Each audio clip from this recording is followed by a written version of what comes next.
Good morning, meus amores da primeira série. How is it going? Como é que vocês estão? Espero que vocês estejam bem nesse sábado de aulas remotas, de reposição de aula desta semana. Eu resolvi, então, gravar uma aula com a correção da prova objetiva de vocês, para que vocês percebam aonde vocês erraram e possam consertar aí essas deficiências de vocês aí, em alguma questão aí possível, né? Que vocês venham mantendo aí essa dificuldade de fazer as questões objetivas. Então, vamos lá. Tenho aqui a primeira questão, que era um poema, né?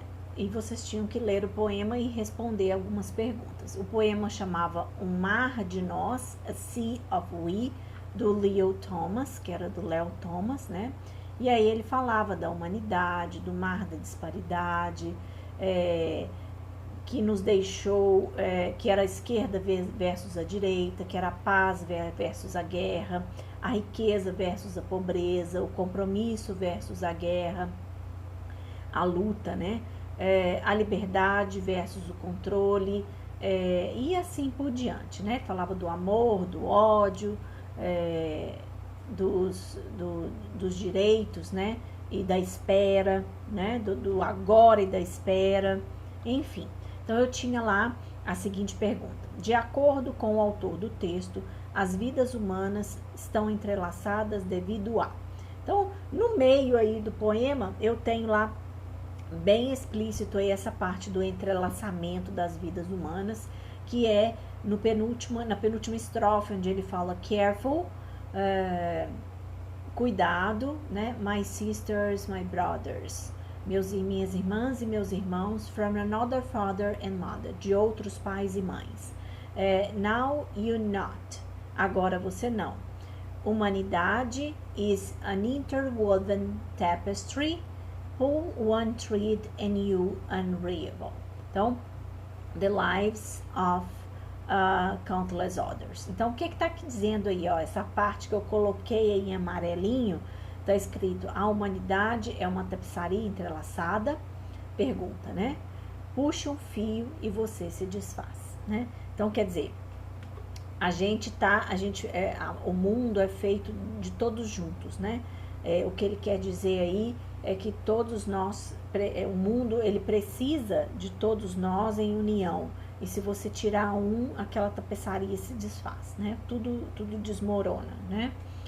Aí depois, na sequência, então essa era a resposta, porque a letra A está escrita assim: como o mar onde todos estamos juntos. Não é verdade. Ele usa essa metáfora de que o mar está, que seria a parte, né, que a gente podia chamar de conjunto, onde nós estamos juntos, mas não é bem assim.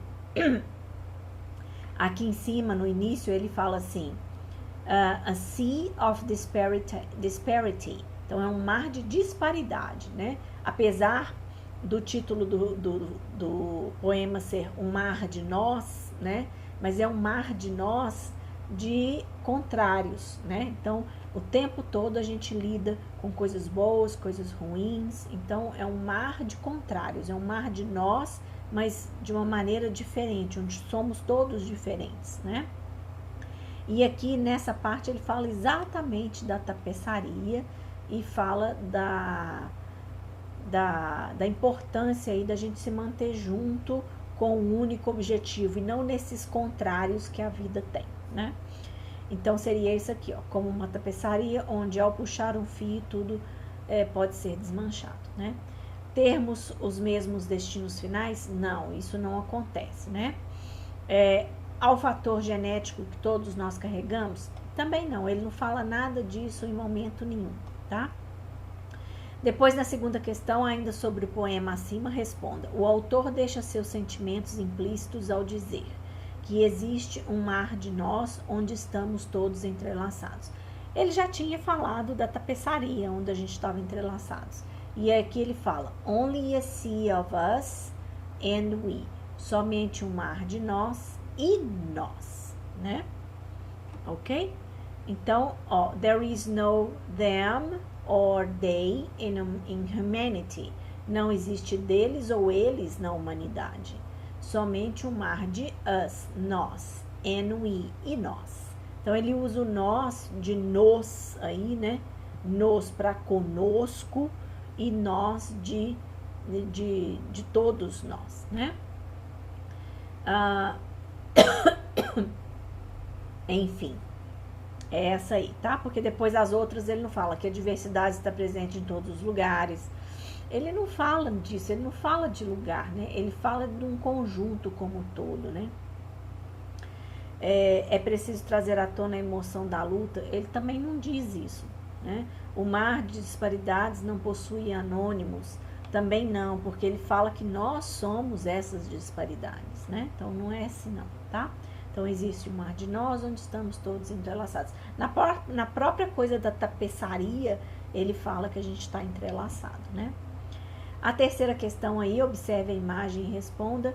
Eu tenho lá, esse era um cartaz da Human Diversity in Education. Então, a diversidade humana na educação. E aí eu tenho um texto que mostra, deixa eu ampliar aqui um pouquinho essa imagem para vocês. Deixa eu diminuir a minha agora. Que tem lá. It's often hard to learn from people who are just like you. Então, é frequentemente difícil aprender de pessoas que são exatamente como você. Too much is taken for granted. Então, muito é levado há muito que agradecer, né? Homogeneity is fine in a bottle of milk, but in the classroom it dismisses the curiosity that ignites discovery. Então, fala assim que a homogeneidade ela é boa numa garrafa de leite, mas que na sala de aula isso não é, isso deixa de fomentar a curiosidade que promove o descobrimento. Descobrimento aí de você descobrir coisas novas, né? Então, de acordo com as ideias presentes no texto, o que acontece aí? É logo a primeira questão, tá? There are many more learning possibilities in a heterogeneous school environment. Então, tem muito mais possibilidades numa aprendizagem, um ambiente escolar heterogêneo, tá? Porque depois fala, homogeneidade na educação é responsável por mais criatividade. Não, é exatamente o contrário. The amount of questions asked in class measures the ignorance of students. Um montante de perguntas feitas na sala de aula mede a ignorância dos estudantes. Não tem nada disso. Além disso não ser verdade, não tem nada disso no texto. Education people is similar to industrializing milk, so homogeneity is necessary. Então, educar pessoas é similar à industrialização do leite. A homogeneidade é necessária. Não, fala exatamente o contrário também, né? Então, era a letra A aí. A quarta questão.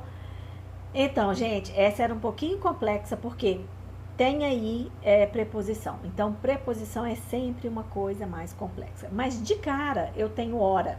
Se eu tenho hora, eu sempre vou usar at para hora, tá?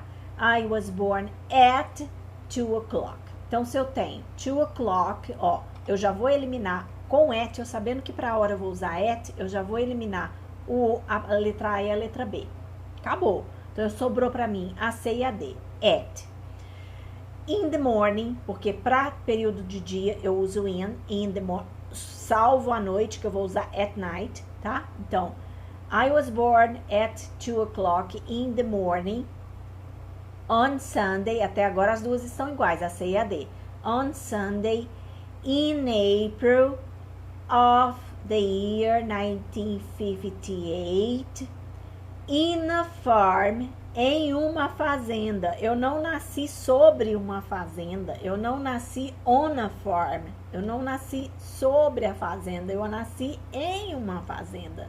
Então é in, tá? Aí eu já tenho uma diferença aí, ó. Depois, in a farm, depois de novo, in a small village called Santa Cruz, numa vila pequena chamada Santa Cruz, in the state of Goiás, Brasil, no estado de Goiás, Brasil. Então, in the state, para falar de lugares, sempre in.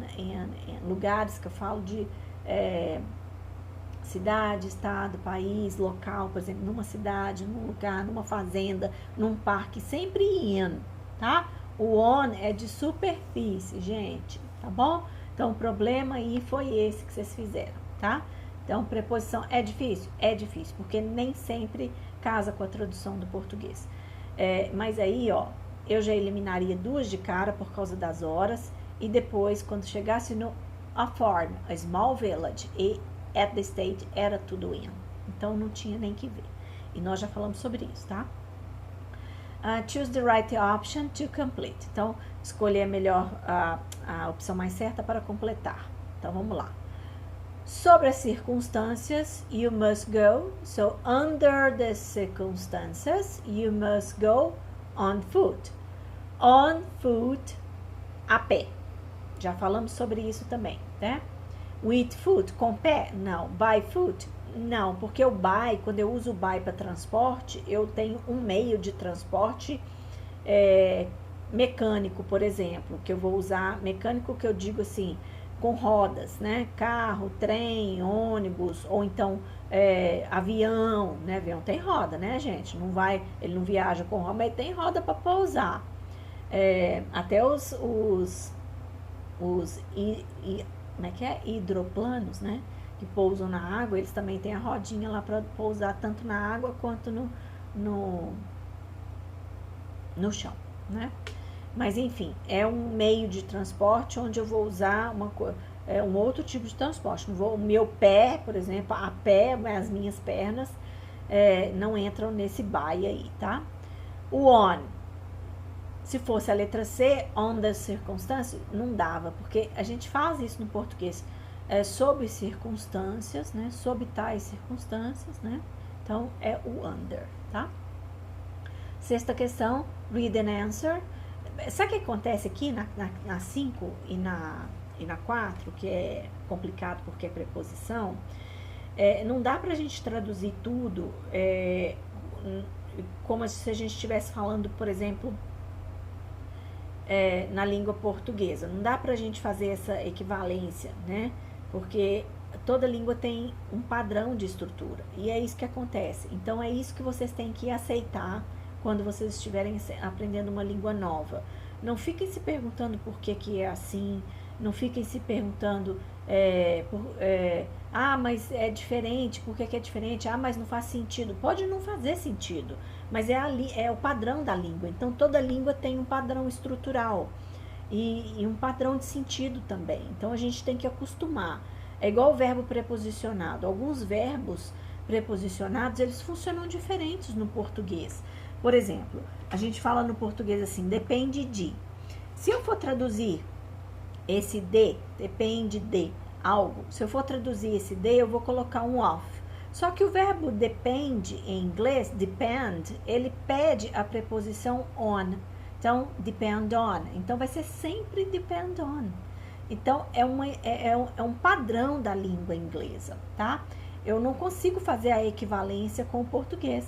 Mas se eu entendo que depend é sempre depend on, para mim pouco importa, sabe? Eu sempre vou usar depend on e pronto, né? Porque é outra língua, gente. Se fosse a mesma língua, não ia ter nada diferente.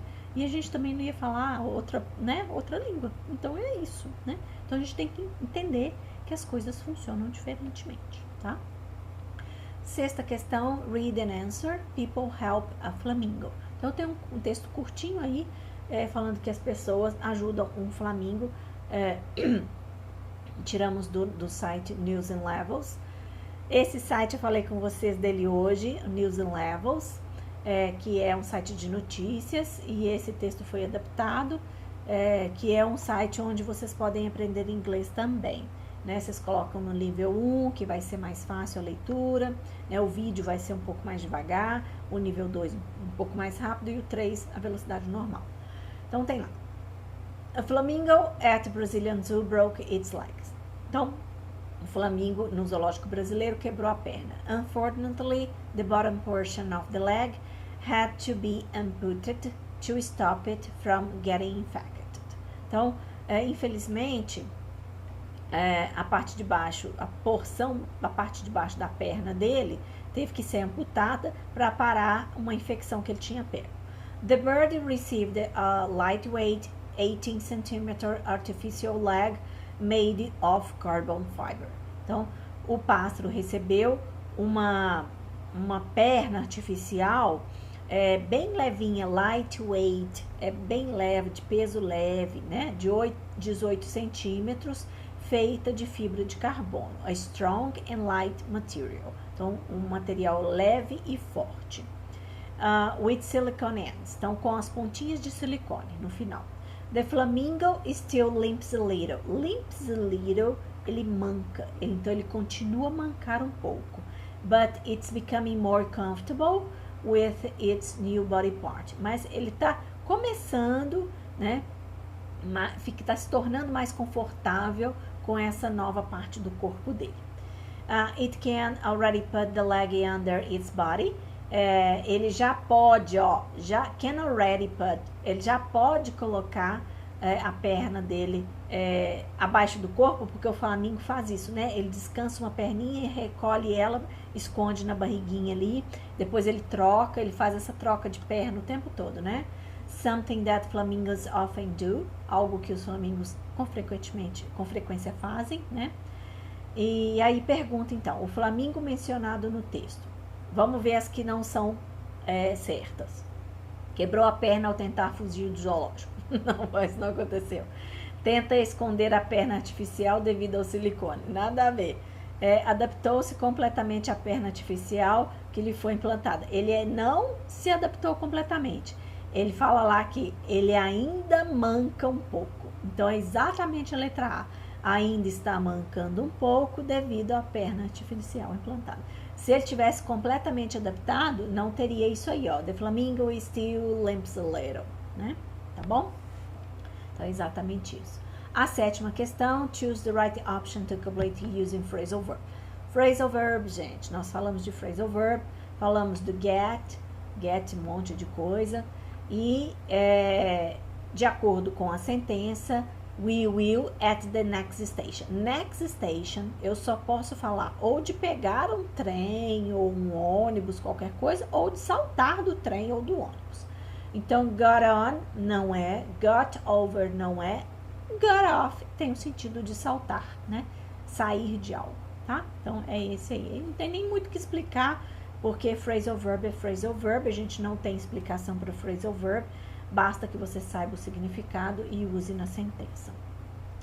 Na última, eu tenho uma tirinha que eu usei para fazer análise de tirinha para a terceira série, para a segunda série. A videoaula está disponível no YouTube, mas nem precisava de vocês assistirem, era só entender a historinha do Calvin e do Hobbes. Eles estavam brincando de guerra, né? E aí o Calvin dá as regras, fala que nós estamos numa guerra, onde ele fala aqui, ó, nós estamos numa guerra. Então, se você tomar um tiro, você morre. Né, com um tiro com dardo, você está morto. E o outro lado que deu o tiro que você morreu, vai ganhar. Então, ele dá a regra aqui. Aí ele fala assim, gotcha! Tipo assim, peguei a regra, né? Aí eles começam, go, wap, wap, wap, os dois levam tiro. O Hobbes leva um tiro no peito e o Calvin leva um tiro na cabeça, no capacete. Aí eles olham um pro outro assim, e como o Calvin não é bobo nada, ele deu a regra do jogo, mas ele também tomou na cabeça, literalmente tomou na cabeça. Aí ele vira pro Hobbes e fala assim, kind of a stupid game, isn't it? Jogo mais bobo, você não acha? Né? Porque ele perdeu, obviamente, né? Mas a maldade da tirinha, né? Que a gente tem que ter aí, tem que enxergar o texto por trás e tudo. A maldade da tirinha, na verdade, essa tirinha é para fazer o quê? Né?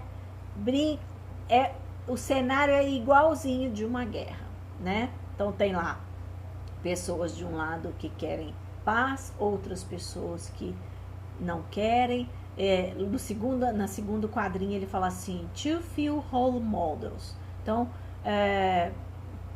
papéis, modelos práticos, né? A gente tem um modelo prático aqui, poucos poucos papéis, né? Então você tem lá, aí na terceira ele fala, you'll be the fearless, você vai ser o lado medroso, né, do defensor americano da liberdade e democracia, né? E ele, né, ele seria. E o tigre seria o the loathsome godless communist oppressor. Então ele seria o comunista opressor. Então tem sempre dois lados aí da guerra, né? Um que luta pela liberdade, pela democracia, e o outro que é comunista, que é opressor. Enfim, isso aconteceu já e continua acontecendo. Então aí pergunta, né? Lá, observe a tirinha e responda. A tirinha trata de um tema polêmico como brincadeira com armas. Não tem nada a ver. A tirinha fala sobre o real sentido de estabelecer regras numa brincadeira. Não fala do real sentido. Ele estabelece a regra, porque toda brincadeira tem regra.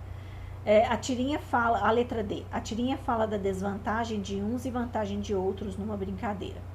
Existe a vantagem de um e vantagem de outros numa brincadeira. No caso, o Calvin estava achando que ele estava levando vantagem, porque ele pensou assim, eu vou atirar primeiro e pronto, né?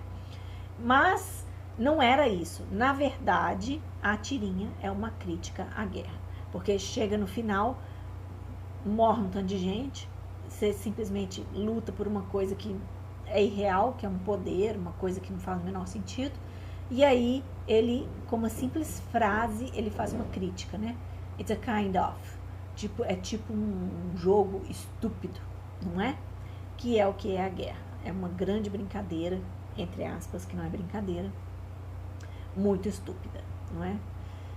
E é isso aí, gente. Então, o gabarito tá aqui, ó, se vocês quiserem conferir, tá? Tá tudo aí.